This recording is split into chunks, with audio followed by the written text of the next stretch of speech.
Another ad, you say? Another ad it is. This one is a special ad to remind all those listening, or may just be starting to listen, that we are traveling to Barcelona 2026 to complete the Barcelona Marathon. This is your sign to sign up for Barcelona Marathon in March of next year. You can visit www.anygivenrunday.com, go to our marathon trip page, and you can look at the trip, book the trip, and get involved with us as we travel. Next year's places are limited. We have increased places, but they will sell out quick. So please ensure to get booked on, and we will see you in Barcelona. Let's get back to the episode. PB's not included. Easy E, how are we? Johnny, buongiorno. Where in the name of Michael Jeffrey Jordan are you now? I'm pretty sure I heard that from like that Tarantino movie, so I'm saying Italy. yeah. I'm here practicing my my Italian now. I'm praising Italy. I'm in Milan for a bit of training. Well, I got the training done early and I took an extra 2 days to be in Italy, I suppose. Raging though. I forgot me Any Given Run Day t-shirt. So the scratch map has missed an occasion, but I'll have to come back. So yeah, there's one less scratch there for me around the world, but I'll get it the next time. Rookie move. I know, I was actually raging. And that's when I realized I think I have a problem with this scratch. I was like, this is turning into a little addiction.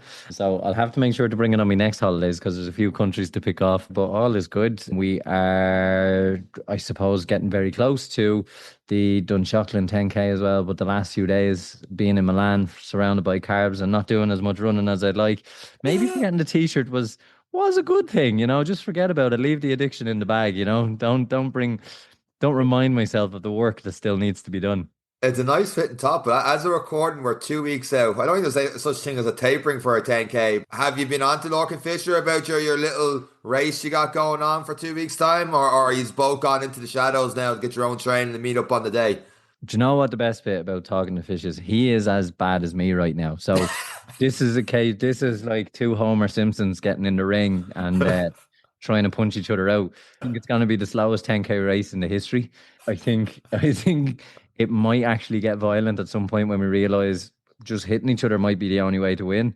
So yeah, prison rules. I think I'm just going to have to hide from him amongst the crowd, which is hard because I'm like a giraffe, and then just hide from him, and then just rely on chip time. I think just have enough distance between me and him that But yeah, look, now in fairness, he's been carrying a couple of injuries himself and starting to get back onto it.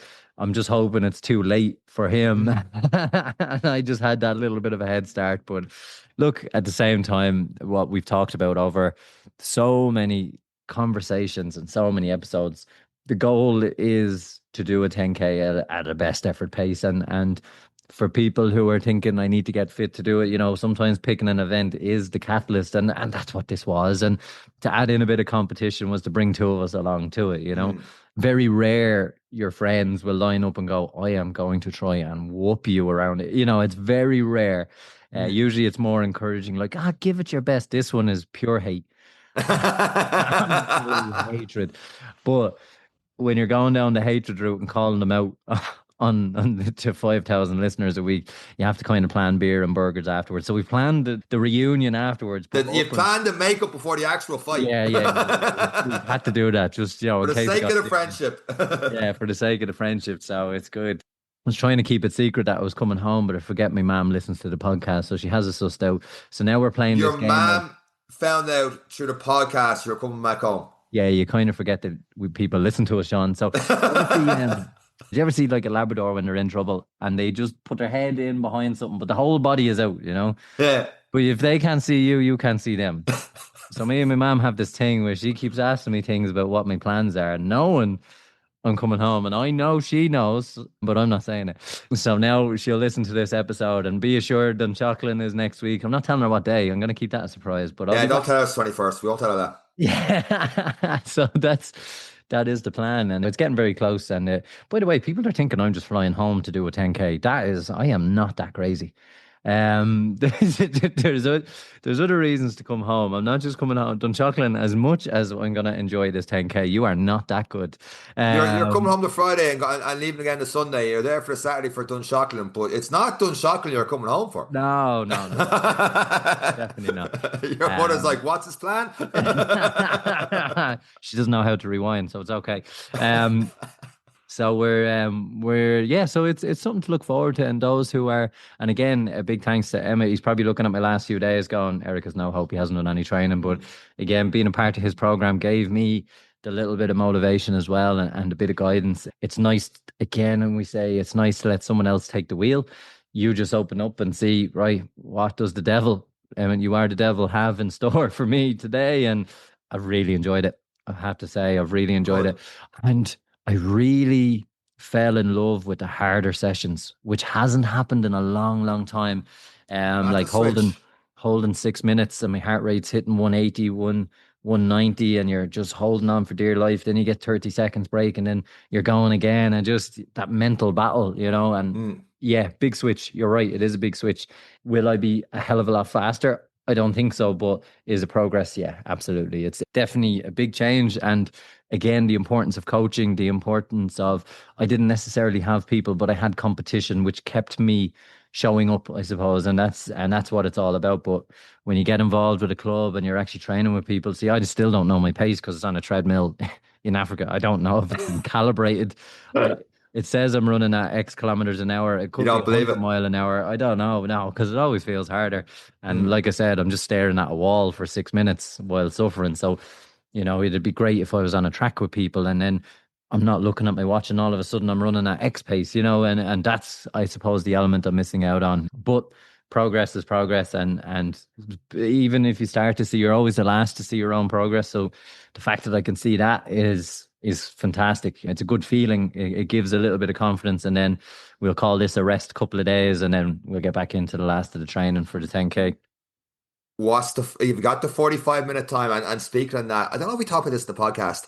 I heard a phrase recently, was it on a podcast or a guest we've done, where if you haven't ran your PB in the last two Ah, that was years, me. was Yeah. that you? Do you Yeah. believe that? And with your training, do you go with that now, or? Yeah, like my best 10K is 41 minutes. I'm not gonna get next or near But that. that But was 3 years ago at least, right? that was in 2021, 4 years Oh, ago. 4 years. Okay, so you can't really go. No, that's not. Yeah, yeah, I actually, do you know what? I think when it comes to the likes of 10Ks and stuff and 5Ks, yeah, I think maybe, when you say it's your PB, it still is your PB. Don't get me wrong. I think it's more of a hunting for you. It's still what your best is. Yeah, And then, but you always know it was that and how far you are away from it. So for me to go out and do 46, 47 minutes will be my best 10K in the guts of a year or 2 years. And mm, or maybe slightly less than 18 months. And I'd be like, that's a good improvement. And I have to take that now as my standard. Yes, 4 years ago I did this, but in 2 weeks' time, it's gonna be hopefully the best 10K I've done in a long time, which is an indicator of progress, and pick further goals and use that as a stepping stone for getting back to where I want to be on a marathon distance. When it mm. comes to marathons, a PB, I think, do you know what, it will always be your PB because Gotcha. you dedicated a hell of a lot of time, you sacrificed a hell of a lot, and you suffered over a very long period of time to get that time. And I think if you choose never to do it again, fair enough, you've earned the right. You've Yeah. done it once, and but yeah, when I'm 5K, 10K, I'm like, "Eesh." But that's where I like age categories because it kind of gives you the license to be like, well, that was in the 29 category. I'm a little bit older now, so the extra 7 minutes. And so the extra 7 kilos in 7 minutes. But no, it's nice then to kind of bet against versions of you within the different age categories. And that's why I think age categories are fantastic. The only Mm. the only problem is they seem to get faster between 30 and 45. And the inverse. Well, I've passed that now. 30, 35 to 40, 39, whatever it is now, is not good. It's a bit too fast for me as well. But it's mad that, we recorded the intro for this last Sunday and the Cork Marathon stuff was going on. And then such tragic news that came from the Cork Marathon last Sunday. Yeah, I suppose it's been a sad week, and we would be privy to this, I suppose, firsthand, as we had a friend from uni, again, doing a race in the Phoenix Park, and really fit guy, really fit runner, and unfortunately he didn't see the finish line, and that, it was really bizarre. It's really hard to envisage, especially when you know these people closely, and I suppose it brings a sadness to everyone who runs. Mm, Anyone who's been on a start line, or has, there's so many elements to it that even we just take for granted as well, that we're just going running, especially me. I push the boundaries in terms of what I should be actually capable of doing, and it's we take it for granted. And I suppose our sympathies goes to all their families, all their friends.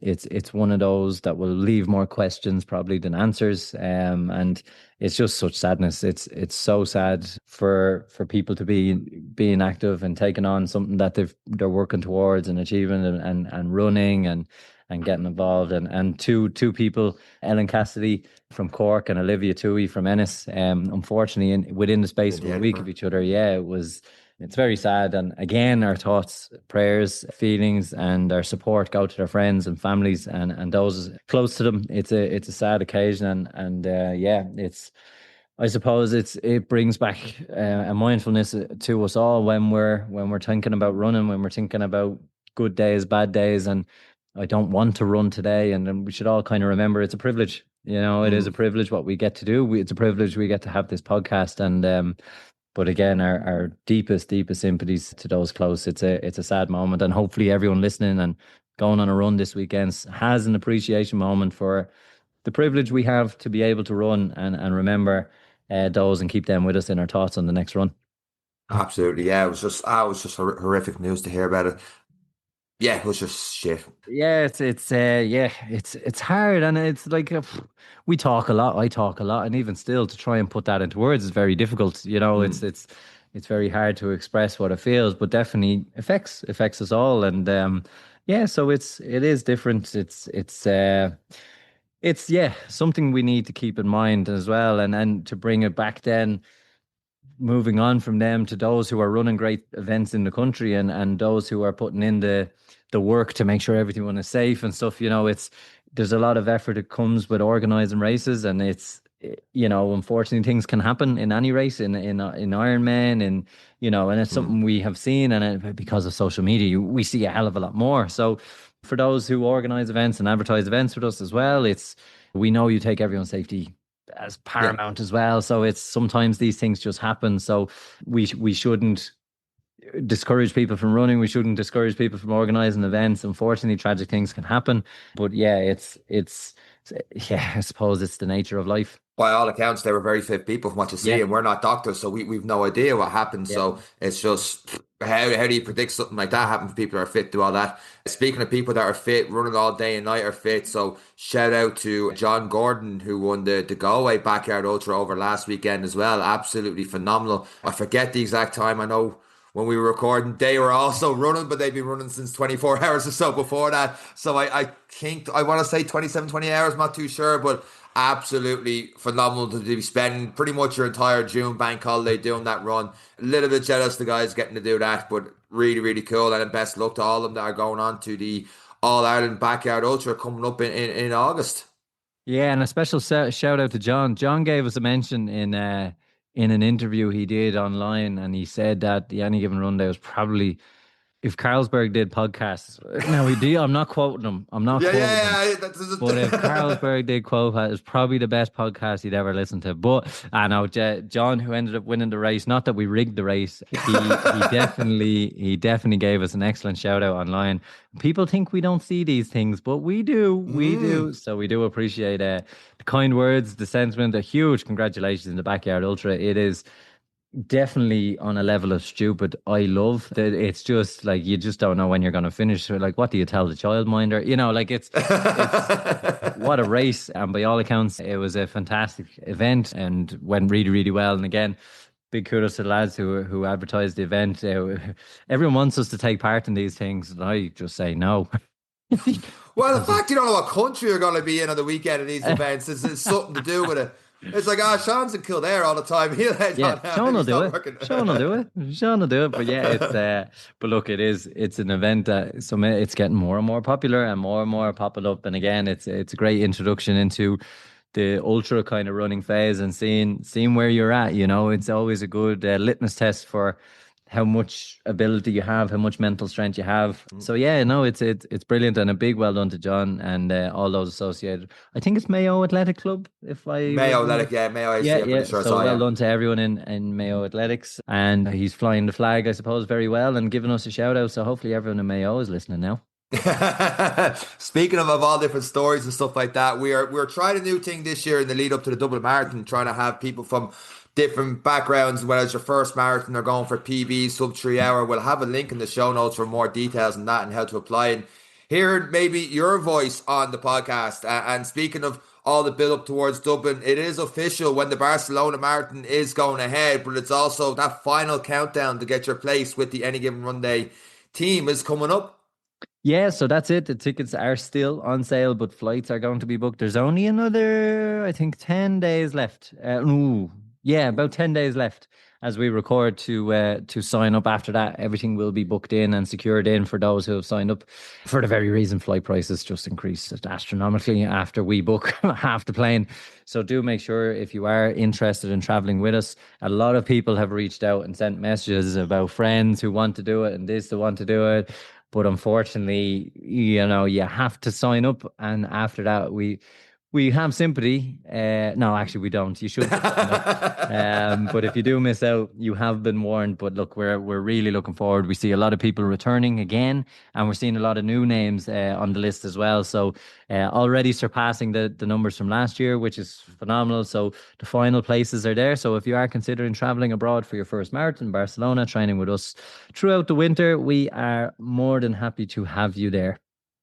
Our next guest, the podcast, could be blamed for all the pizza and the pasta and everything you stuffed your face with in Milan, because she talks about fueling the jet and fuel for performance, and a good bit of nutrition talk comes up, as well as a lot of different elements about running. So a wide variety of topics come up in this week's episode of the Any Given Day podcast.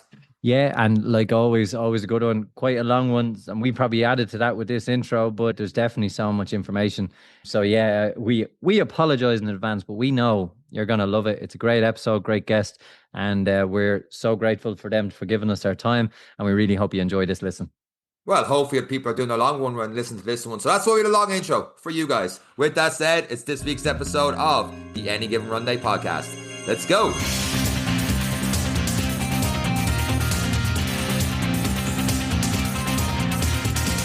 Our next guest on the Any Given Run Day podcast has a master's in sports nutrition, is a marathon runner, content creator who makes videos on the science behind your training, and the host of the Fueled Runner podcast. Sian Seccombe, welcome to this week's episode of the Any Given Run Day podcast. How are you getting on? Hello, thank you for having me. It's great to be here. Was it weird having a podcast asked you to come onto a podcast? I've done a few, and it is always fun. Like, it's always fun just seeing like how different people do it, because it is such a weird. We all just decided to like sit in our offices and talk on our laptops, and then like put it on the internet. So I feel like it's always quite a mutual thing of like, oh, like let's see how everyone else does it. It's a fun thing to do. Yeah, we've never been asked onto another podcast, so I don't know what that says about me and Sean. So this is as close as we're going to get to another podcast. So we're very happy about it. Like any guests we always have on, it's so good for us to find out your background and where you've come from. So Sean, where and how did you get into sport, and how did you get into running most of all? Yeah, so I've always been super sporty.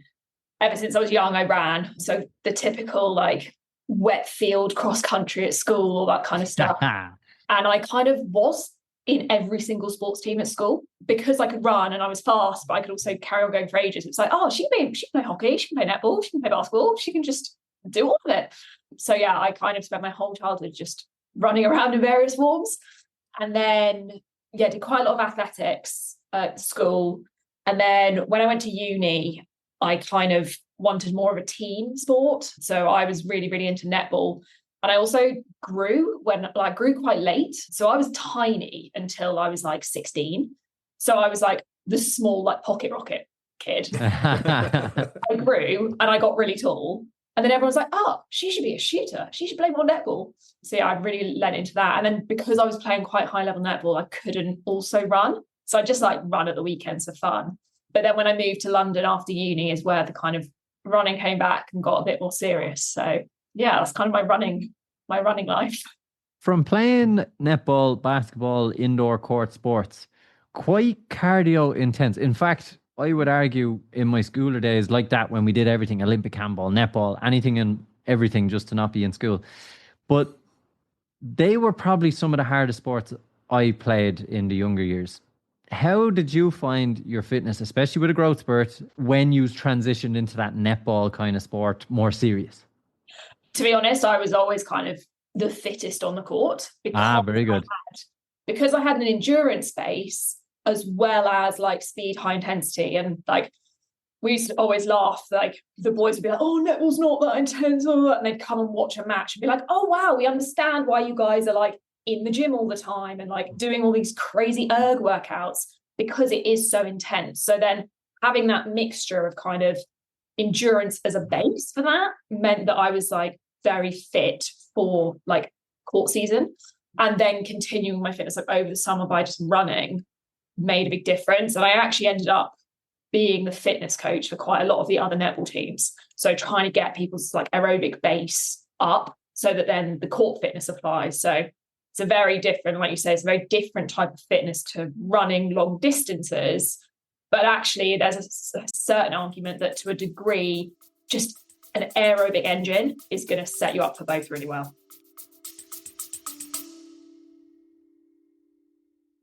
Need fuel that keeps up with your pace?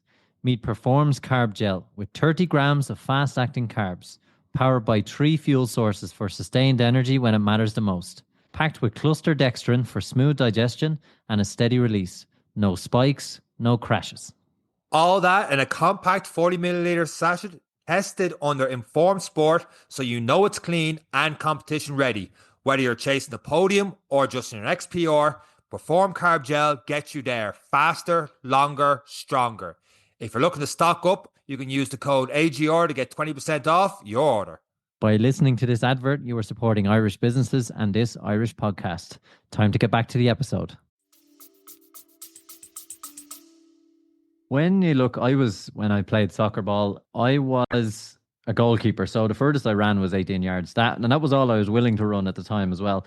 But when I never really, we played our national sport GEA where I would have played outfield. I would have ran a lot in sport, but at the start-stop thing and would have had that base level fitness, but never what I know now to be an aerobic base.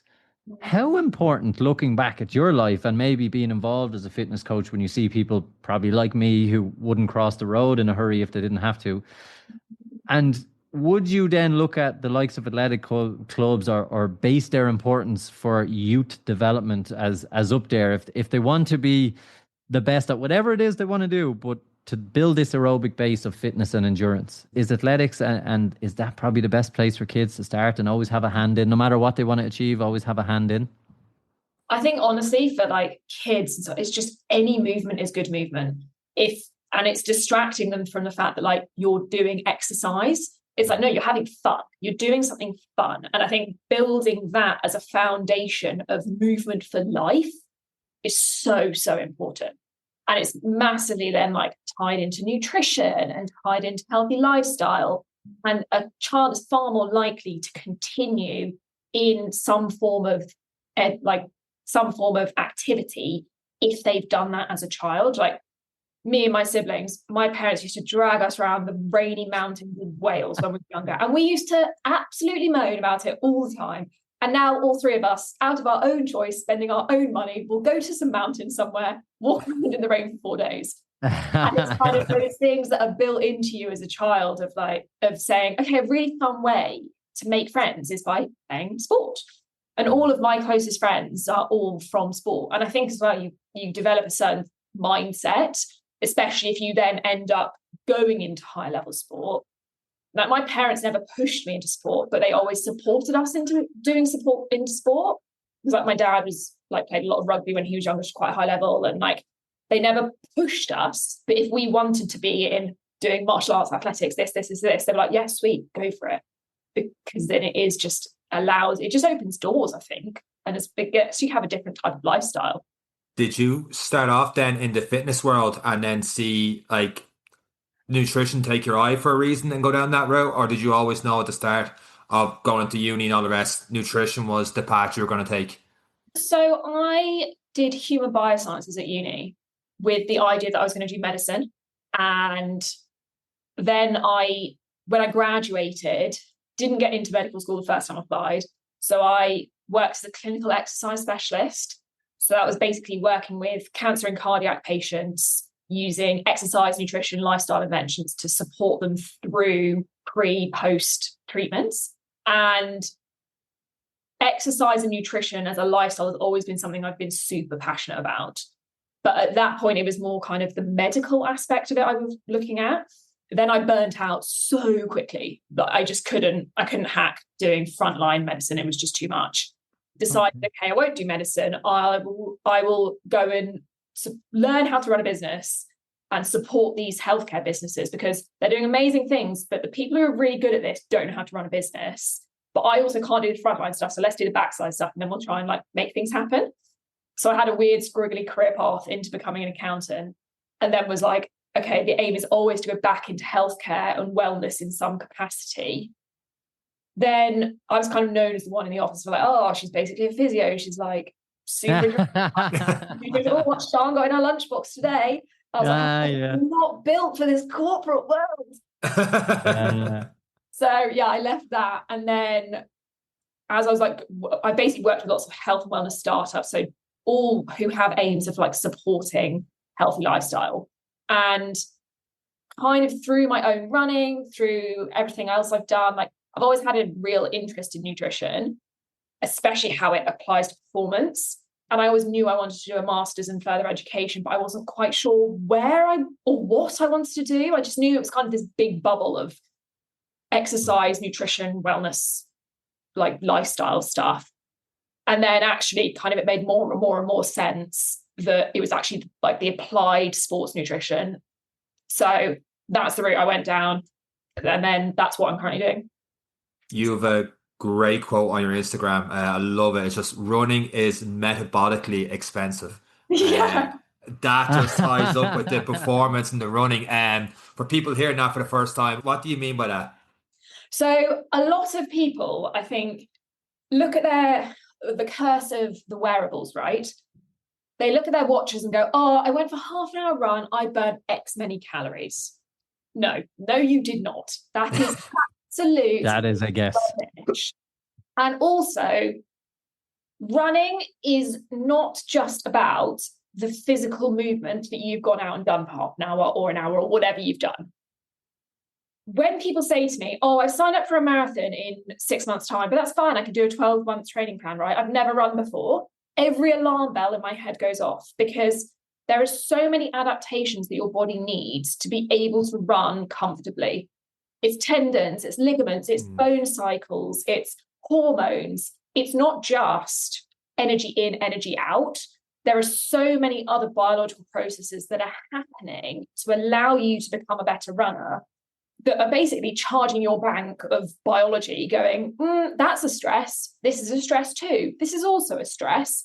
So actually going, I'm just going to casually start doing a half marathon training plan doesn't quite stack up. And I think that's as well why we're seeing such a big increase in the kind of number of stress fractures, and everyone's got shin splints and everyone's got dodgy knees and blah, blah, blah. If we're not going to try and do 0 to 100, these things actually shouldn't be happening because biologically our bodies are quite happy running, but it is expensive. And thinking about it kind of as a cost to your body that you do need to be conscious of to kind of balance out what you're doing with what you're putting in and how you're actually treating your body.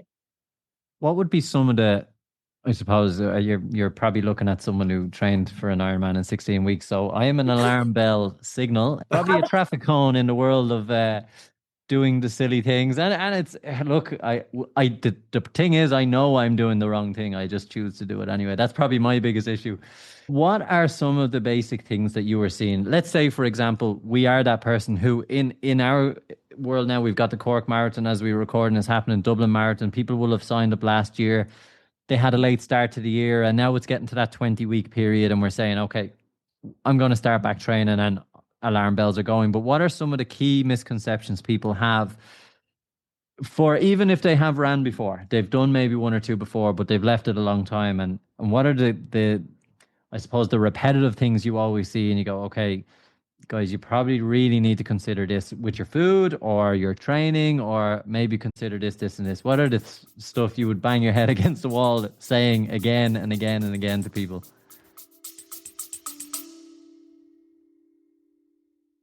Tired, aching muscles, and overworked feet? Discover Ultra Pure Ice Cold Menthol Gel, your instant, fast acting, and cooling savior. Powered by menthol and boosted by arnica, rosemary, eucalyptus, and peppermint essential oils, it's a powerhouse of natural recovery. Massage Ultra Pure Ice Cold Menthol Gel into your legs, arms, back, neck, shoulders, or our personal favorite, Hey, easy, Sean. feet, and feel the instant cooling sensation. Grab a tube today. Your body will thank you. Proudly made in County Mayo by an Irish-owned, award-winning family business, Ultra Pure blends quality, care, and value into every product. Available in pharmacies and health stores nationwide, or shop online. Find out more at ultrapurelabs.ie or on our new website, anygivenrunday.com. Now, let's get back to this podcast. I think firstly, it's very much that people need to consider their training history. And when we say training history, we're saying, okay, have you been consistently running for a number of years? Have you never run before, but you are really strict with Pilates and you've been doing Pilates 6 times a week for the last 2 years? Like, what are your body's strengths and weaknesses? And before you even think about picking a running training plan, being conscious of what you know your body is good at and what might be lacking. So you might know, okay, I have really good core stability because I do something else, or I do loads of yoga, or I do loads of weight training, or I might have really well-trained quads. Great, they're strengths. But then you need to balance those out when you pick a training plan and go, okay, but just because my body's good at this, I'm a novice when it comes to running. Like, don't go in and go, yeah, I gym 5 times a week, so I'm going to pick the intermediate training plan. That is the the first place you're going to go wrong. That actually you're far better off picking a plan that is a lower grade than you think you can manage and getting to the start line than picking a higher intermediate advanced training plan and making it to week 6. You've got shin splints, you're broken, you can barely walk. There's no way you're making it to your start line. So I think that's definitely the first thing to consider. And then it's also kind of thinking about what your goal is. So is your goal just to do the race? Or is it, I want to try and beat my PB? Okay, well, what was our PB last time? But also, what did our life look like at that point? Because it's also that if we're adding in training for a race, where are we getting the time? Where are we getting that stress? Yeah. So you've said it's metabolically expensive, but what are we not buying with our bank that we were buying last week that we're now going to spend on running? Like, where's that trade-off coming from? And just trying to be realistic. Like, when people say to me, oh yeah, I've signed up for a marathon and I'm going to try and lose 10 kilos and I'm going to get a 25-minute PB. I'm kind of, oh, let's level down. Let's maybe we want to do it and have fun. Maybe that could be a good, good goal. And I think that's realism sometimes. And it's really hard because on Instagram, we just see everyone being like, I've done 9 marathons and I've got a 20-minute PB every time. And I live in alpha flies. And it's like, oh gosh, this is so overwhelming. But actually, when you then look at it from a kind of real running purist, not purist, but like a 5-10 years ago running mindset, people would be like, you are insane. What are you doing? Stop. And that's a lot of the traditional training principles of endurance running have been completely lost in the Instagram world. And I think it's quite toxic and it's quite dangerous. And I am always trying to promote, let's just have some fun and have some balance and just think about our goals in a more kind of holistic way of, I still want to be a human who has friends, has a family, sees them, can speak to them, and has something going on in my head other than I'm trying to knock 5 minutes off my 10K time. Like, there's more to it than that.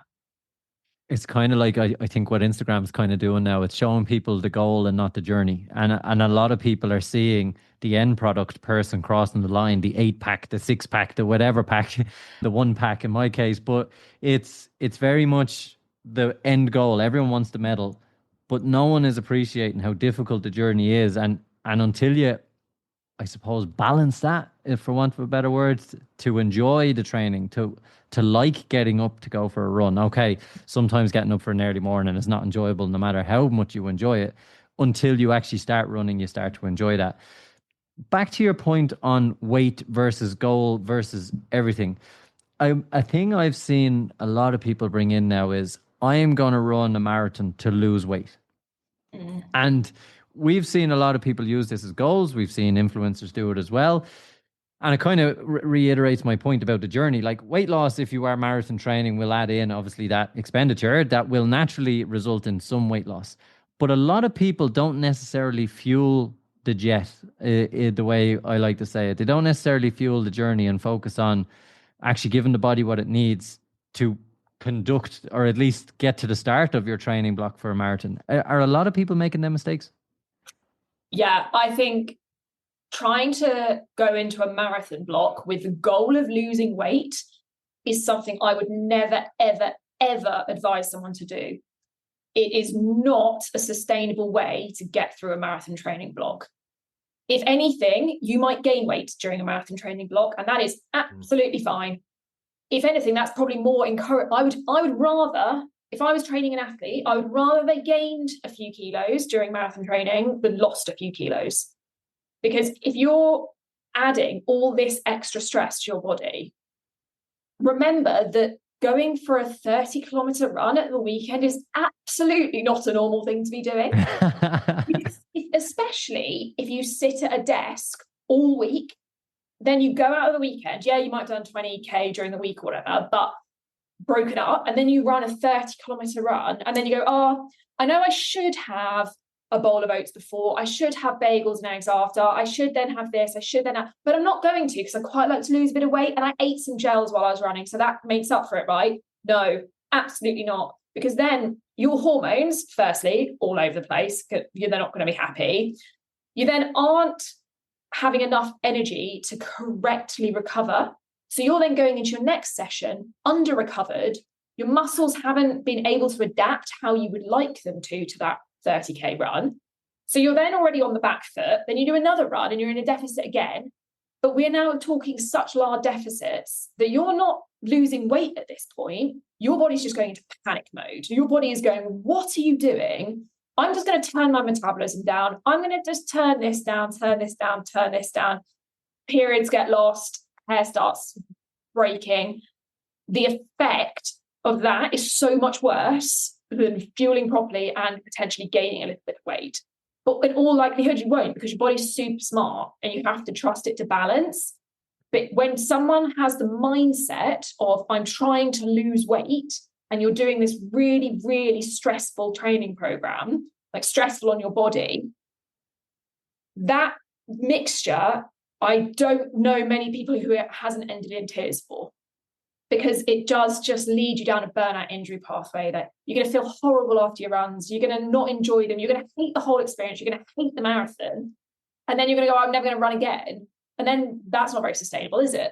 So it's actually going, fueling a marathon and fueling properly, you are more likely to sustainably, if your body needs to lose any weight, it will.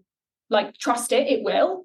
If your body does not need to lose weight, it won't. And if it doesn't feel happy or comfortable doing these distances at the weight it's at, then it's going to basically make you stop. So it's that boundary of the mindset with the physical activity and going, what's more important here, that I actually do a marathon, have fun, can smile, say hi to my family and friends. And for this whole period, I'm not like the worst, most grumpy human being in the world. And I also don't get injured. and I come away with a medal going, wow, that was an incredible experience, I might want to carry on running, versus coming out going, oh yeah, I lost 5 kilos, but I feel horrible. I never want to run again. I hate all my friends, and everyone also hates me because I'm so grumpy. It's like if you want to do weight loss, like running and like training for races is definitely not the place to be doing it. That mindset of I'm trying to lose weight and then having a bag of Haribo.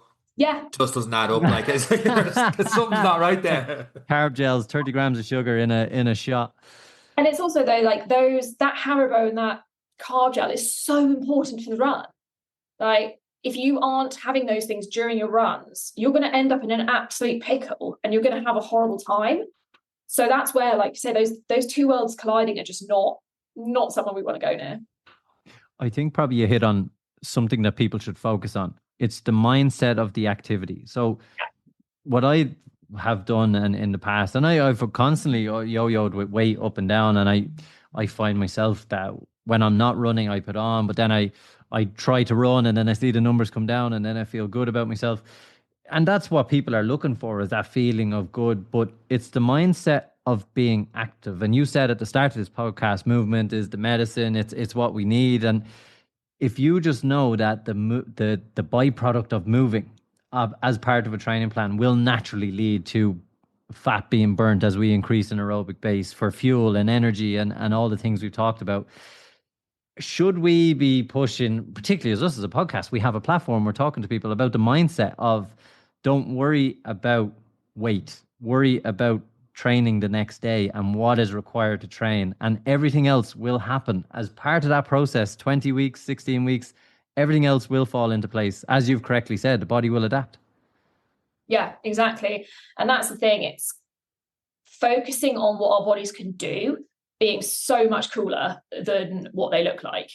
And actually, you're going to have a far healthier heart. You're going to have a far healthier full cardiovascular system. Your lung capacity is going to increase. Your cholesterol will go down. You'll be stronger. You'll be fitter from doing that run. And actually, if you say, okay, you were aiming to lose weight, but you stayed the same weight, or maybe you gained a kilo or two, firstly, it's probably glycogen storage and water, or strength or muscle, because that weighs so much more. But actually, why would that matter if you're actually healthier? Like, weight does not equal health. And a lot of people probably don't need to lose weight. They just think they do because they don't like the way they look, because someone else on Instagram looks different with their medal hung around their neck. That medal hanging around your neck doesn't have any ability to define what you should look like, how much you should weigh. It's like, oh, you ran the race though. Like, that's the cool thing. And a healthier body is a happier body. And we're kind of accepting that our bodies will get to the place that they need to be and want to be if you trust them.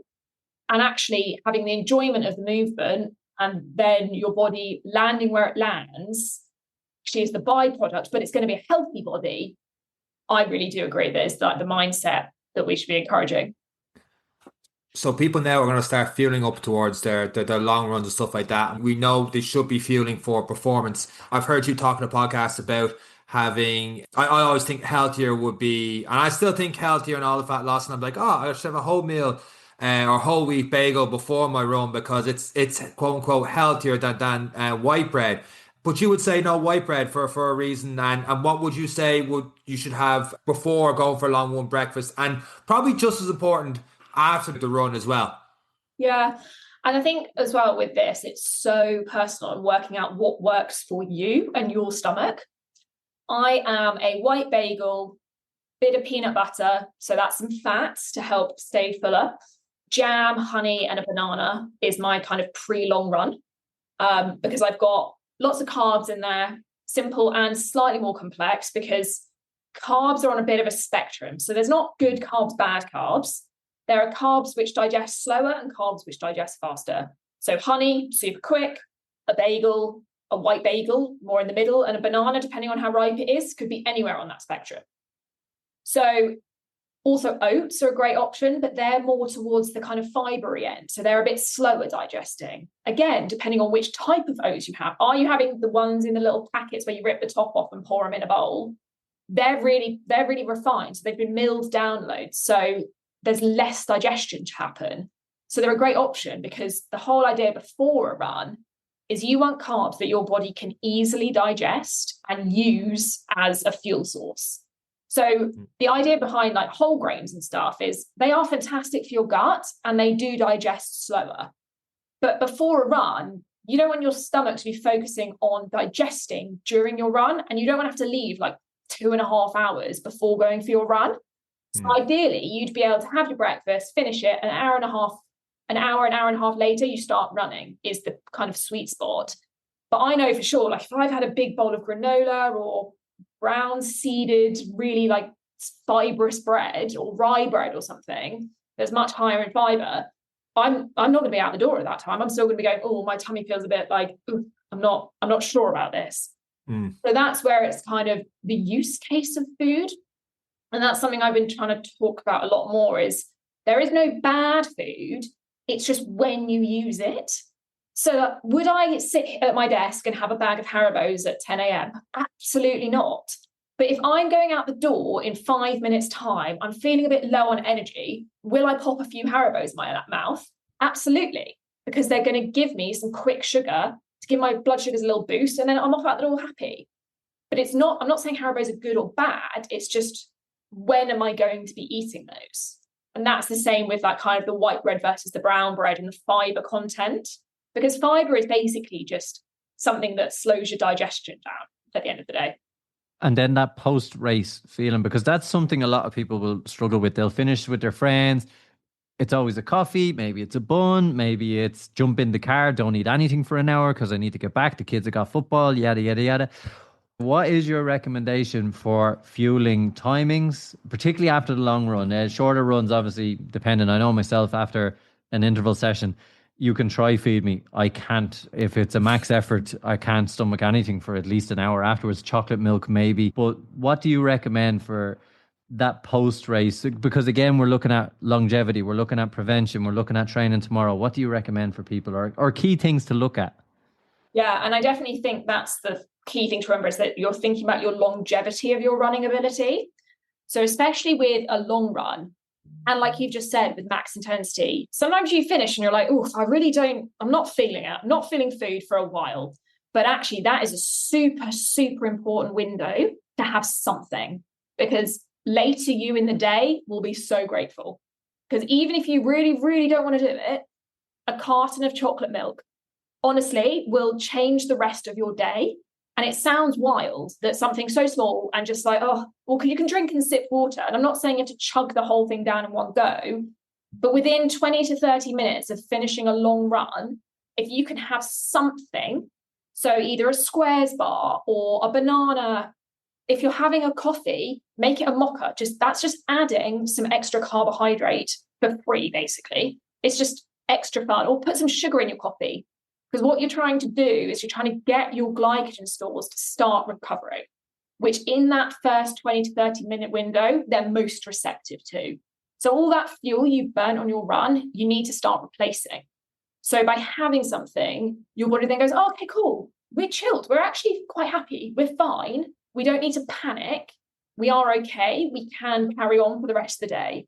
Because if you skip having something in that first window and you go, oh, you know what, I need to drive home, I need to have a shower, I need to wash all my kit, I need blah, blah, blah, and it's 2-3 hours later, and you go, oh, I should probably eat something, you'll be over the hill. You'll probably feel horrendous already. And it'll be pretty hard for your body to recover for the rest of the day.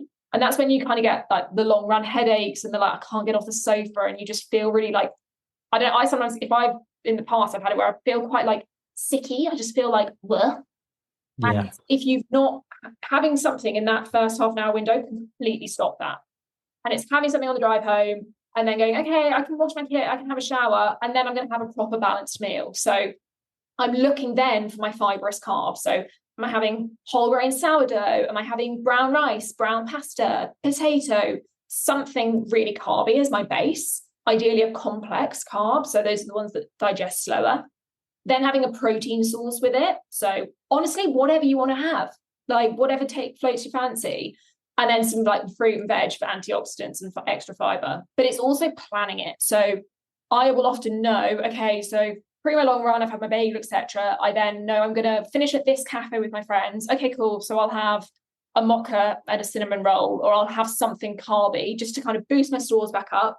we're rocking and rolling. I've probably had whole milk in my coffee, so I've got some protein and fat in there. Great choice, actually.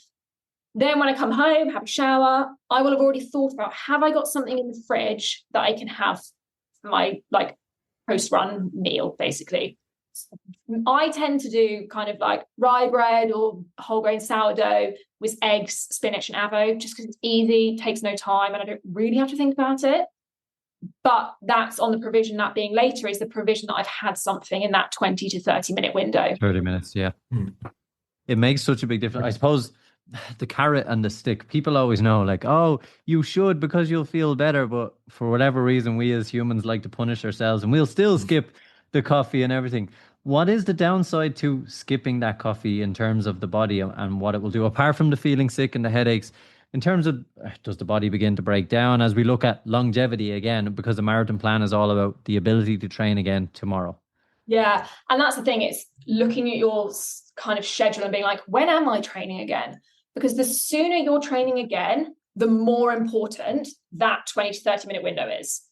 So there's some science and studies that say, okay, if you're not training again until like you've run that morning, you're not training again until like the next evening and you're doing something low intensity, like it's not super, like your glycogen stores will recover over time. Like it's not like the end of the world if you don't have something in 30 minutes. But there's also evidence about energy availability. So if you then are putting yourself in a really low energy availability state, so you've reduced your blood sugars, your glycogen stores are low, your body's going, oh, hang on a minute, don't love this. And if you're then staying in that low energy availability state for a good few 4-5 hours, that's then going to have where you see more of a knock-on impact. And I mean, the studies on it are still quite theoretical because it's very, very difficult to measure. And it's kind of ethically a bit questionable to do this to people to find out. So, yeah. But the theory, like, totally makes sense, especially for women. There's loads of studies now about kind of RED-S, which is relative energy deficiency in sport, and actually energy availability throughout the day. So actually, it's not just, oh, my day is a total. Am I okay? Did I eat enough? Yeah. But if I ate all my carbs at 7 p.m. and I trained at 7 a.m., that my body's still not going to be happy because it's going, I don't trust when you're going to give me some carbs. So my stress, my hormones are already going to be way off the scale and they're not going to be happy. And you can't play catch up like that. So it's also remembering, like, as much as we want instant gratification, if we don't give our bodies instant gratification in terms of nutrition, they're not going to give us the long-term goal. So if you're not supporting your activity and going, yeah, cool, body, I really stressed you out, but don't worry, you chill, you're fine, here's a chocolate milk as a reward, it's going to get a bit antsy. And then that is where you can start leading to kind of those, if you start getting like niggles that just don't really go, again, that's a kind of sign of there's something off on your recovery. And this is such a small win, like such a small win of having something after your run. I kind of don't really see the downside, especially if your bigger goal is, I'm trying to do a marathon. A lot of what we're seeing now is people, like, I know, like, people laugh at me before a big race or a big run. I have chicken and rice in the morning because it works. It doesn't stay heavy in my stomach. People laugh at me all the time with my chicken and rice. It's something that works for me, and I can digest it pretty quickly. And a bagel, peanut butter, as you have said, it's very individual. But a lot of what people are looking at now is intermittent fasting and training fasted. And again, it's a big red flag for runners. Based on the studies and stuff, is it more important that we fuel in the window just after sport? Or obviously both is more ideal to make sure your stores are up to date for glycogen for running and stuff. But which would be the scarier of the two, to miss the after or to miss the before? Before, 100%. I would, just if someone said to me, I'm going to do this really intense session, but it's fine because I'm going to fuel after, I'd tell them to look in the mirror and say it again. Because if you think about how you fuel a car, you couldn't drive somewhere and then go, oh, but don't worry, I'll put the petrol in later. It doesn't work like that. You can't drive, then put in petrol. You have to put in petrol, then drive. So it's exactly the same way that your body works. It can't run off empty because that's when it's going, okay, right, lads, look around. Where can we scratch this energy from? Especially because your glycogen stores in your muscles deplete overnight. So when you wake up in the morning, I don't care how big your dinner was, sorry. That dinner is not 100% lying around ready to be used. It doesn't work like that. Like overnight, you haven't eaten for 8 hours. So your blood sugar isn't going to be where it was when you went to bed. And then if you're then throwing in a session and then you're like, oh, it's fine, I'll top it back up later. Again, you're in that deficit where hormones are affected. The systems your body's using, you're going to feel horrible. You're probably going to binge or like be really drawn to kind of the snack drawer at 11 a.m. or 3 p.m. You're probably going to crash. You're probably going to drink too much coffee and then rinse and repeat. Then you can't sleep because you've been eating weirdly. You get super hungry at night. The cycle then kind of goes on and on and on. And then we're into energy availability issues and kind of trying to play catch up is always the worst place to be. Like, you don't want to be on the back foot with your nutrition. As much as I'd rather you had both, if you only have one, please have something before. Yeah, okay. It's but it is, as you said, it's fueling. We are something that requires a fuel. Calorie is burning of energy. Like we're burning fuel, and that's what people. It's just it's become the latest thing to be talked about, and I think maybe more so on the weightlifting fitness side of the thing, where cardio maybe not as cardio intense, so they do fasted lifting, and maybe they're targeting 10,000 steps a day just to increase the calorific burn, but not necessarily taking on a 10K or something of a high intensity or a long run. So maybe there is room for both, but definitely in the context of running, it's a difficult one to support. Yeah, definitely. Yeah, in the context of running, basically all of the scientific literature supports absolutely do not. What is the science then? We've talked about fueling, but we haven't really touched on hydration. Can I get a quick fix or a fast track by using more electrolytes than less? Should I just use electrolytes before and then during a run, or what is your stance on that? In all likelihood, you probably don't need any at all. You don't probably need a tablet. You can get all the electrolytes you need from your food. Unless you're about to go and run Marathon des Sables or you're going to be spending 5 hours running around in a heat chamber, it's very unlikely that you need additional electrolytes. You definitely don't need them if you're sat at your desk all day, I can promise you. Because electrolytes, especially the tablets, majority of it is just sodium, which is salt. And you wouldn't have a glass of squash and then like sprinkle some salt in it. So that's essentially what these flavored electrolytes are. It's just a glass of squash with some salt in. And a lot of people, when they say, oh, I feel so much better when I drink electrolytes first thing in the morning, it's not the electrolytes, it's the fact you had a glass of water is actually what's made you feel better. So the guidelines in terms of fluid hydration and electrolytes, they only support taking sodium during running. No other electrolytes are required. Like the absolute trace amounts of magnesium you might be losing through your sweat are not going to be making a difference to everything else that's going on.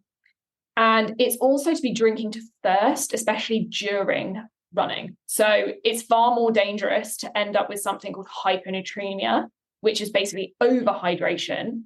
That's far worse than being a little bit dehydrated by the end of your run. Is that where the salt tablets come in? Yeah. So the guidelines, I think, is 300 to 600 milligrams per hour of running over 90 minutes. So basically, if you're starting to take on water during your run, you also want some form of sodium in there. But I would just say check the back of your gel packet, because in all likelihood, there will be sodium in your gel. Therefore, you don't need an electrolyte tablet in your vest as well. A lot of people say, oh, but I get cramps, so I need to take them on my runs, etc. Again, it's something that taking that salt tablet right then, unless you're doing like a 100-kilometer ultra, for that salt tablet to then have an effect, you've probably finished running, you've probably finished a race. So it's going, okay, what's my diet looking like before my long run? Like, am I maybe having a bit more salt in the day leading up to my marathon or my half? And it's also, the real issue with kind of electrolytes and fluid is that it's so personal again. And that's kind of a theme with a lot of nutrition and stuff, but especially with fluid, my sweat rate will change on every single run I do. So even if I went and got loads of those sweat patches that people test, every single run will be different. So I did Hackney Half a few weeks ago. I sweated way less because I was so cold. But I would have thought, oh, it's a race, I'll sweat more. But I didn't. So if I'd gone in being like, oh, well, I need to drink X amount per hour, blah, blah, blah, blah, I'd have probably drunk too much water. And it's things like, are you running in a crowd? There's loads of people around you, so therefore you're even hotter. Are you wearing a different top? Is it humid? Is it like, there's a million things that will affect your sweat rate. And also when people say, oh, I'm a really salty sweater, there's actually a lot of science now that says the amount of sweat you salt is the amount of sweat you salt, the salt you sweat is linked to your diet, not like your inherent biological ability. So again, it's the kind of thing of going, okay, yeah, you might like, there's a trick of licking the back of your hand. And if it's super salty, then you need like some salt tablets. It's kind of, that's more of a ultra endurance running tactic, which is fair enough. But actually already you should have thought, okay, I'm running over 90 minutes. So my fluid needs to have sodium in it, or I need to be getting sodium from somewhere. But yeah, this, I'm going to call it the electrolyte craze is quite mental. Like I think every single sports nutritionist out there, when they see someone with one of those bottles with the big branded like electrolytes on them, they're like, oh, good, great. Salt water. And it's honestly one of the things I get asked most, like, oh, I'm going on a 10K run. How many tablets of electrolytes should I take? None, absolutely none. Like you wouldn't add, like some of it as well, so on the back of some of the electrolytes, where they're recommending 2 sachets a day, these have a gram of salt in each tube.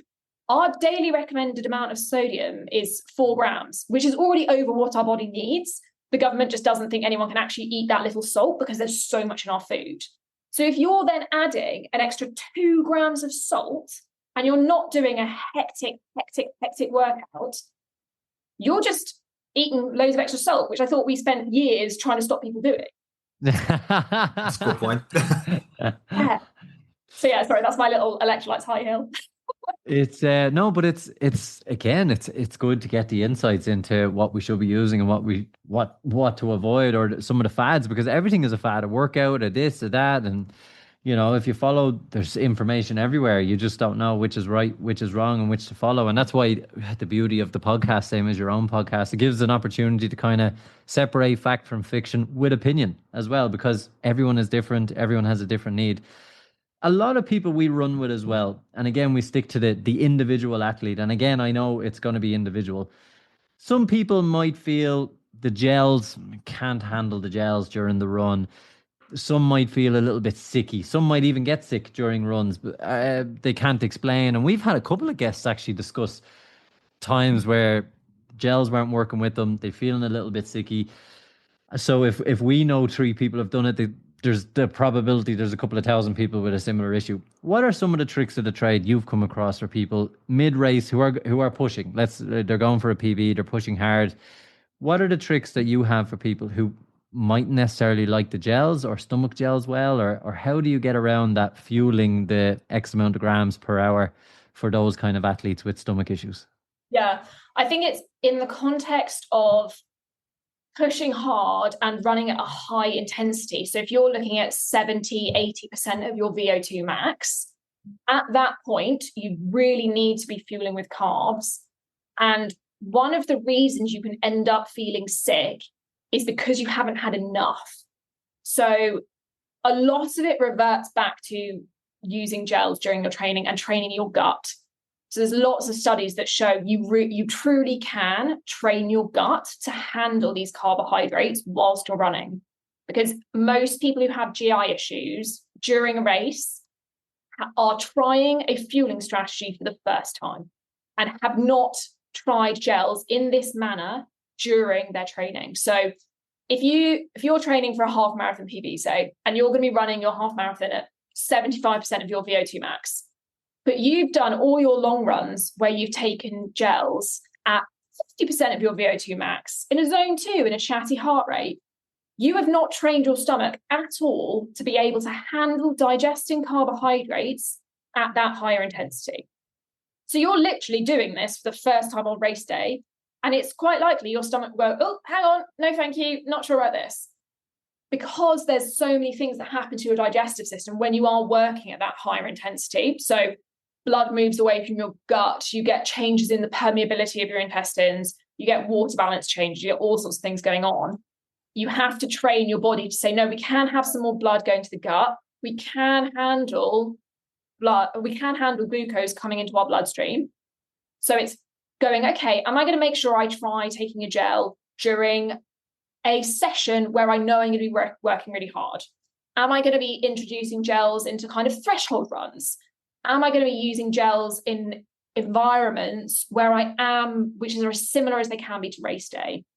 And it's actually going, okay, don't go. If you say you can stomach 40 grams of carbs at the moment, but you ideally want to be hitting 60, 70, 80, don't go out and try and hit 80 straight away. Like, we're not going to do that either. It's gradually increasing it and going, okay, I'm going to shorten my fueling window by 5 minutes. And I'm not going to change from the gel I know I like taking, which is only 20 grams, to one that is 30 grams and try and shove it down in the same frequency. It's kind of making sure, like you increase your running slowly, you increase that carbohydrate intake slowly over your training block to go, okay, how much can I manage at the intensity? Because it's thinking about the intensity with the gel taking that's the kind of real piece that I think sometimes people miss and is often the reason you get GI issues. It's That's definitely one thing I haven't something. heard enough. Yeah, sorry, Sean, I was saying the same thing. I never heard of it because on a long run, I've taken gels, no problem, but heart rate 150, 145, never 175 when I needed a 30K. So it's definitely something never considered. Yeah, and that's often why actually I know a lot of people look at marathon training plans that have kind of marathon pace efforts in the long runs, or kind of more intense blocks in long runs, or treat long runs as sessions as being more quote unquote advanced. But if you are doing like your second, third, fourth marathon or half marathon, this all applies to as well, actually having those blocks in a long run can really help with your fueling, because we're training our stomachs, not just our legs. Phenomenal way of thinking about it. It's not just training the pace. It's not just training the heart. It's everything. Yeah. And yeah, it's something that's so obvious. I'm gonna be honest. I know I've done it because I know at the point when I need to take them, particularly with those blocks.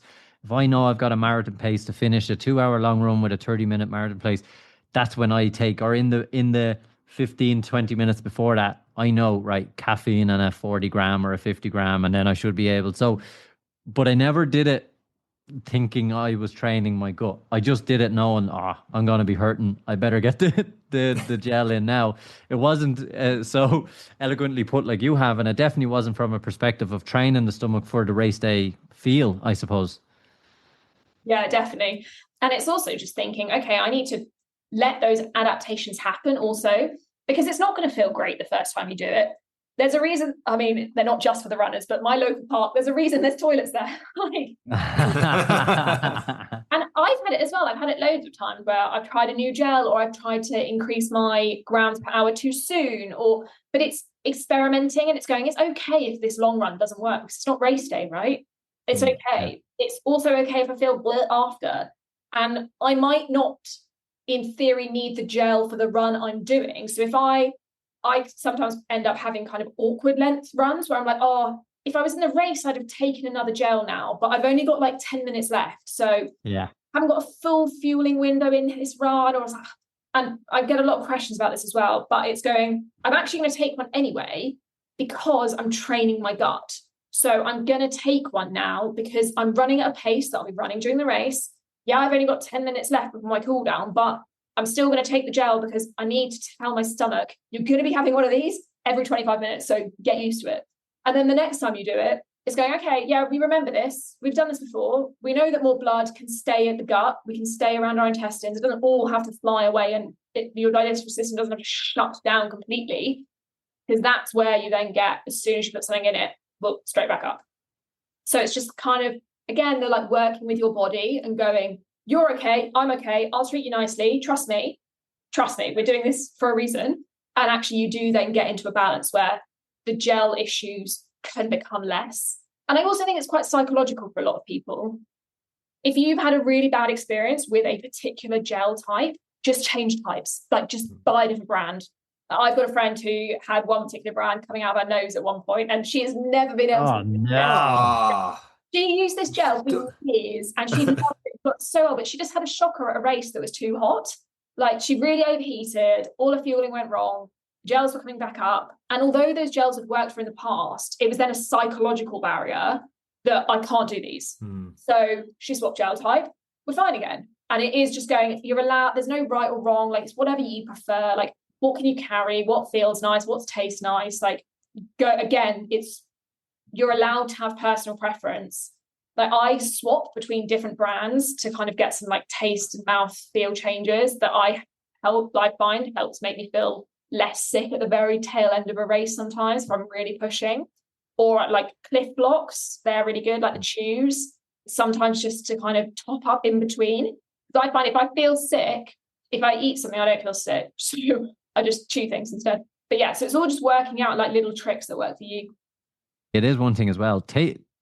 That none of them taste great. You know, for a lot of them, that much sugar in such a small pack can sometimes taste weird. But there are others you can use. Like if you have a strategy, okay, I know this one isn't great, but the one after one is real easy, and I like the taste of that one. Like even mixing in a strategy like that can make you look forward to not this 5K, but the next 5K or the next 20 minutes. Exactly. Do you have, I know everyone's individual, but do you have types of food or supplements like a creatine or something that you think should be a staple in everyone's diet? Because I was looking at all your Instagram stuff and things you make. Threw me a complete sidebar because I thought you're no offense that when you said like burrito translates to little donkey, I'm like, no, she's had me on, so I googled that, and then you're like, are peanuts a nut? And I'm like, they're not a nut. No, I had to Google that. I feel like I need to Google it. And I've Googled are bananas a berry and see me bananas are more of a berry than strawberries are not berries. So my mind was blown on all these things that I have no idea now what the initial start was. I think my question to you was, do you have different foods that you think should be a staple of people's diets or create anything like that? Yeah, I love doing things like that with my reels. It's quite Threw me fun. off. There's people after crashing. Completely. People after crashing the car listening to this. Banana's a berry. Yeah, it's quite fun though, isn't it? Yeah, I mean, I think bananas are a superfood for runners, but I know not everyone likes them. The only supplements that I think are decent for runners are vitamin D and creatine. There is nothing else that you cannot get from your diet. So I am very anti the supplement industry. That's probably quite a bold claim, but you know what I mean? Like the green powders, everything like that's not going to change your diet. That's not, you can't outrun a bad diet. You can't like, it's not going to solve all your problems. It's not going to magically turn you into a fairy. Like it's, the supplements are, if most likely, are just a very expensive way for you to like feel like you're doing something good. But what you could do instead is for the amount that £30 jar of supplement cost you, you could probably have bought vegetables for 3 weeks. So actually going, okay, we can make small swaps to actually get everything we need from our diet. But creatine and vitamin D, very difficult. Vitamin D, the government recommends, it's a guideline that most people supplement with, just because there's not enough sunshine for us here. So, and that can have a really big effect on kind of bone health and menstrual health for runners.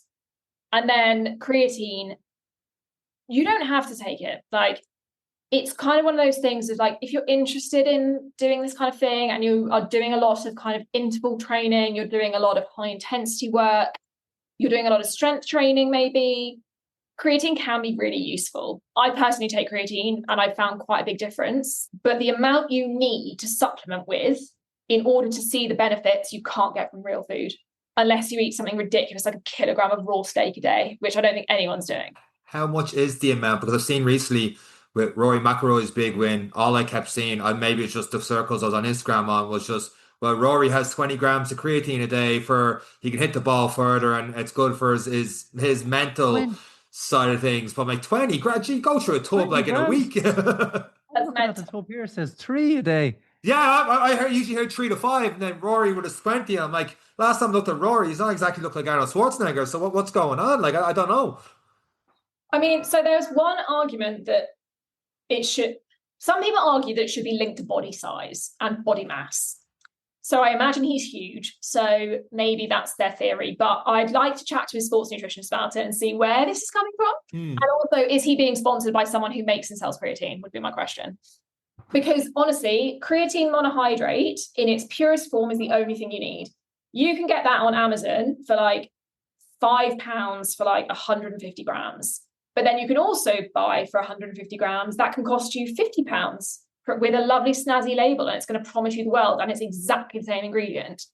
The scientific guideline for the improvement in kind of recovery, muscle growth, muscle function, etc., is 3 grams a day, 5 grams during a loading phase.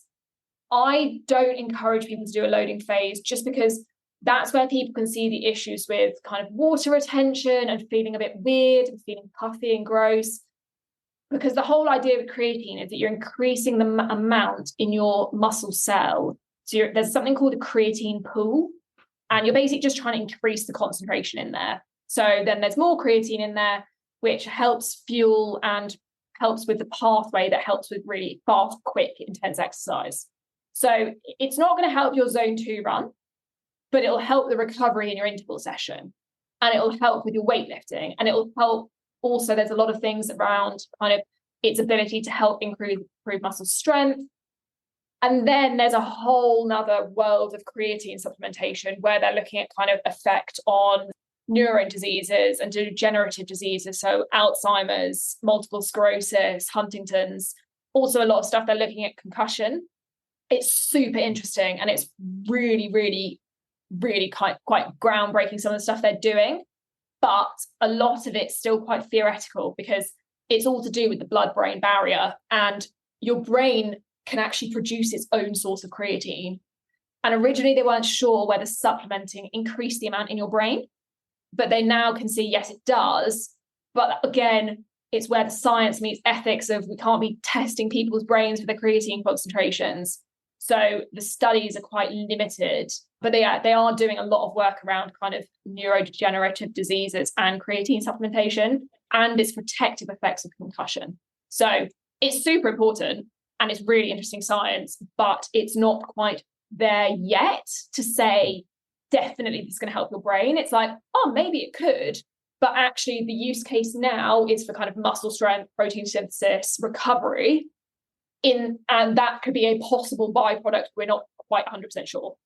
So in your daily smoothie, daily shake, you're looking at a vitamin D tablet plus creatine as part of your smoothie post-run, and you have set yourself up for good recovery. And a lot of people, we've had this question even on our last marathon trip was, do I need to bring my creatine on this trip for the weekend? Will I check in a bag to bring 5 kilos of creatine with me? And a genuine question. And if they're listening, I'm not picking on you because many people have asked it. That's why I bring it up.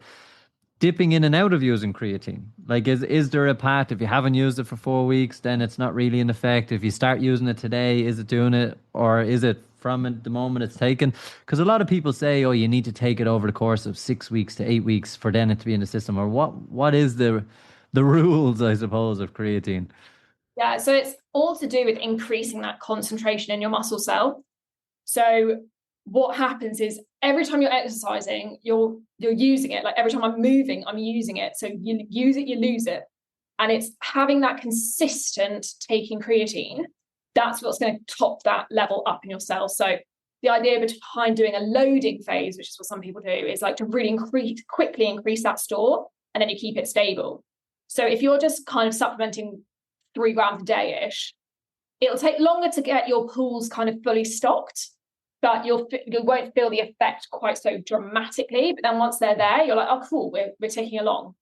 But actually, if you're going on a marathon trip, the benefits of creatine are for your training. They're not for your marathon. Like the effect of creatine is helping recovery and helping with the intensity of your sessions during your training. So then you get fitter. So then when you get to a race day, you're in a better position. So if you stop taking your creatine, it doesn't really matter because you're not doing a 100-meter effort, you're running a marathon.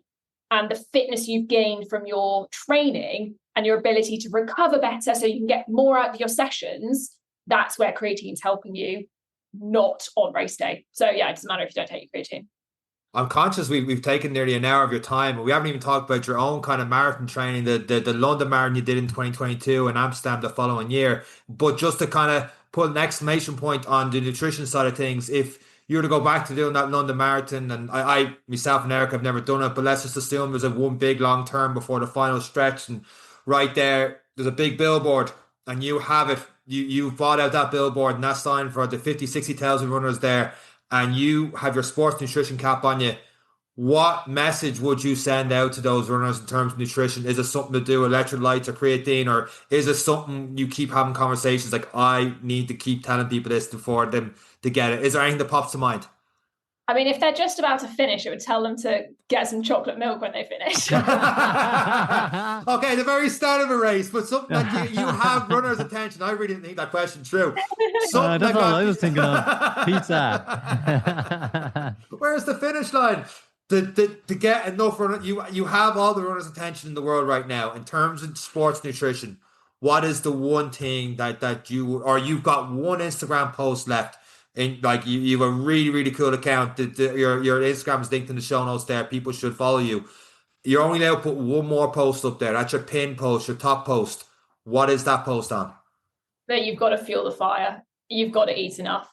At the end of the day, if your energy availability isn't there and you're not eating enough, it's all going to go south. So yeah, got to keep fueling.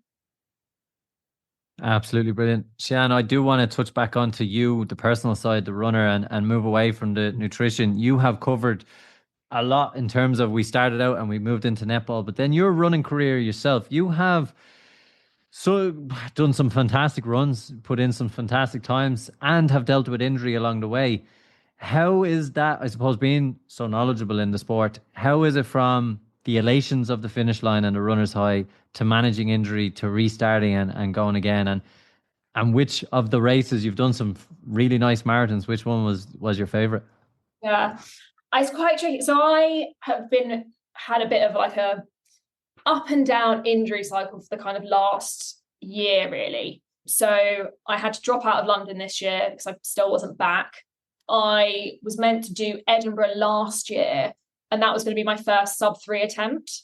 And I basically ran around Battersea Park too many times too fast. And there's a bit of we don't know why, if this is why it happened, but there's quite a camber on Battersea Park, which is the park which I run in South London. And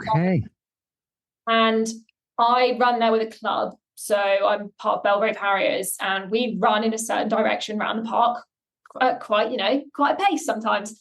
And it was also where I was doing all my long runs, and I'm hypermobile. And I basically ended up stretching one ligament, compressing another, and having a bit of bone stress in one of the small bones of my ankle. So meant I had to pull out of Edinburgh. But I was like, you know what, it's going to be fine. I've got London next year. I'll build back up. We're coming for you, London. And it just wasn't that easy to recover from, because it was it wasn't a very defined injury. It was quite a difficult, complex injury. And then it's kind of, you go back and forth with like shin splints and like bone stress on the other side, because I've been waiting on one side, and like just a bit messy. So we now, a year later, I'm touching all the wood, potentially getting somewhere. I still have a cyst in my ankle, which is what the latest MRI showed, which we just don't. Wow. I just don't really know what it means. And then we kind of like, I'm like, does it hurt? Like, I don't think so. I don't know. Like, so yeah, we're seeing how it goes. But I would love to do Berlin at the end of the year. So that's potentially going to be on the cards. And I'd love to get back to trail running. So my last trail run, well, not my last trail race, I did a 75k ultra with one of my best friends, which was amazing. So I'd love to get back to that. But yeah, we'll get there eventually. We're just taking my time. And how does it feel on that road? Because I know myself, on the running today or an interval session the other day, I was doing my best effort interval at what used to be almost an easy pace 3 years ago. How does it feel on the rebuild? How are you personally managing the fact that, okay, we have to do less, we have to do shorter, we have to do slower, we have to take our time, because if we rush back, we could cook ourselves for another year? How are you managing that element? Because not a lot of athletes manage that very well, and not a lot of influencers will talk about the bad days. Yeah, and it's so tricky as well, because I do think there's so many people who just been like, oh, I'm a bit injured, but I'm going to carry on running anyway. I'm like, no, you're stupid. Like, you don't understand. Oh, it's kind of harsh to me, but yeah. Sean, you are stupid. I'll take a 6 weeks off eventually after a year of niggles and injuries. But yeah, thanks for that. I appreciate that. It's then being able to reflect that back on yourself. Like I used to be so bad. I'd be like, oh, this is a bit stiff, but I'll run it anyway. It'll make it better. It's like, no, it doesn't make it better. And like, actually, for me, what's going to bring me more joy is being able to do a marathon in 6 months than not being able to run again for another year. Like I literally hadn't raced for a year. Well, I haven't raced for a year. And I was part of the club. I wanted to be doing track season. I wanted to do cross country season. I managed one race. And I've had to pull out of everything, basically. I managed to do Hackney Half, which is the first time I've done a half distance in over a year. And now it's going, okay, do you feel like, is this, because I'm now at the point where there's a bit in injury, like recovery and coming back to running, where the injury, because it's tendon and soft tissue, you have to stress it to make it stronger. But there's a line of like where that stress is, like where on that balancing act. And it's going, okay, do I need an extra day recovery? Me 2 years ago would be like, nah, just run, you'll be fine. Whereas now I'm like, no, I'll text my coach, be like, I don't want to run.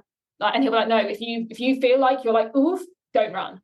And it's actually playing the long game with it of going, okay, yes, it might be lovely and sunny for once in my life outside. And I might want to do that lovely, nice, easy run, but I'd rather be able to do my session tomorrow and actually keep building rather than like slowly chipping back down. That's not what we're trying to go up. And actually not running sometimes lets you run more. I think it's just retraining your brain, and it's so hard because as runners we like running and we want to go running. Like that's where it all comes from, right? Especially every day when you wake up and you see that predictability thing in your Garmin, just go, you had a 20-minute 5K and now it's 20:10 and now it's 20:30 and now my watch is saying 21:20 and like in 6 weeks it's dropped over 2 minutes, even though I never got what I said in the watch in the first place. I just feel like, the watch is telling me I'm getting like my fitness is getting worse and worse by the day, and then just doing a podcast every week like you do and your content and stuff, you're like, oh man, I'm talking about running and I see people running and I won't even look at Strava anymore because it's just like I can't, because I know I'll start limp running again and stuff like that. But it is so difficult.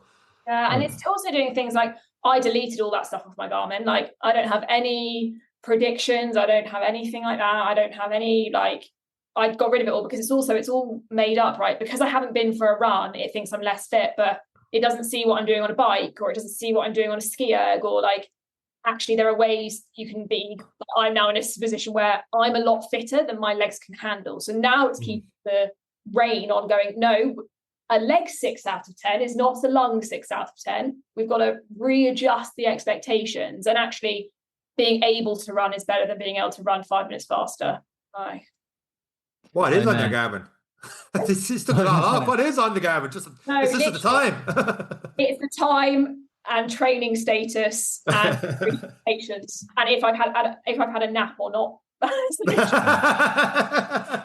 The only bits I love like that as well, since I've started running on a treadmill, it won't give you a fitness prediction or tell you VO2 max until you run outside. So obviously GPS time over a period, they calculate that into you getting fitter as well. I've noticed that since I've been restricted to treadmills. But one thing I love about the tracking is the intensity, because sometimes, and that's probably one thing I look at, is how is this week comparing load wise versus last week? Because sometimes that can be the first trigger to let you know maybe we're pushing a little bit much, or maybe we need to be fueling the jet a little bit more for this week. Yeah, and that's the thing as well, just remembering that the more you run, the more you have to eat. Simple. Like you can't add 10 kilometers worth of running into your training schedule in a week and not eat anymore. Like where are we getting this extra juice from? And I think that's again a really sensible thing of thinking, okay, intensity's up, so fuel needs to go up. And that's why those post-run snacks, like they are really valuable, because if you're doing an extra run, if you're getting that extra run snack, you're already a step closer to being energy balanced, which is at the end of the day what the aim is. Because it is then when you're like, your intensity creeps up, your recovery is worse, that's when this kind of balance is going the wrong direction of we're not gaining fitness. We're then like in a state of, oh dear, this might go wrong. So actually, yeah, it is though. It's interesting looking at also on Strava where you can see kind of like your relative fitness progress. The relative like matched runs, like Yeah. I think that's a really unsung graph that people don't look at because it doesn't look that great. But if you understand what that's showing you, you can quite easily see like how much progress you're making over a training block.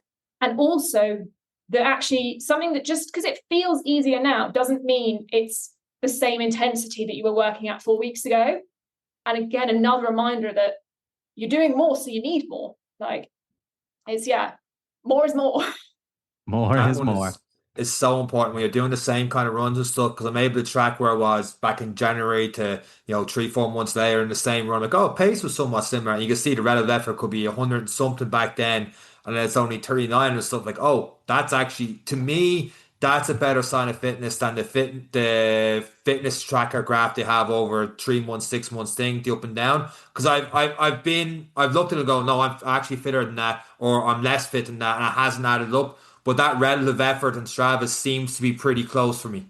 Yeah, the fitness graph is, I think, a load of nonsense because it's just your total load. Like if I've been smashing loads of weight training sessions, say I'm just as fit, if not fitter, which is a lie. So it's going, actually, okay, let's take a pinch of salt with all of this. Like, how do you feel? How does your easy run feel? How is your heart rate on an easy run? Like that's actually kind of the best predictor of, are you getting fitter? It's also just, are you feeling better? Not, you shouldn't be feeling worse and worse and worse through a training block. One of your posts, you say effort is relative.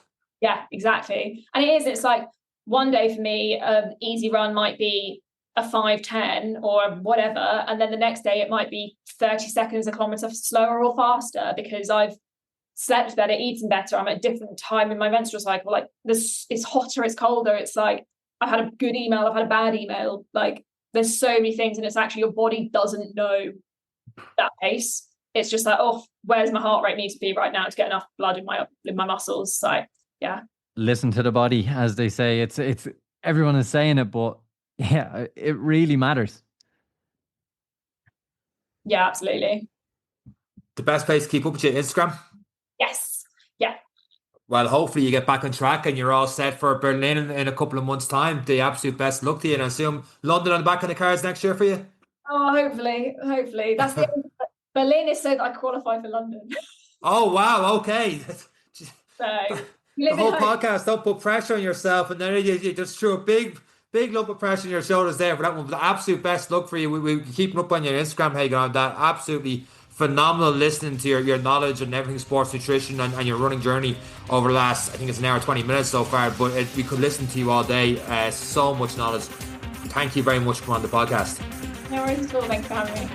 And that's it for this week's episode of the Anything Run Day podcast. Myself, Sian, and Eric. Take care.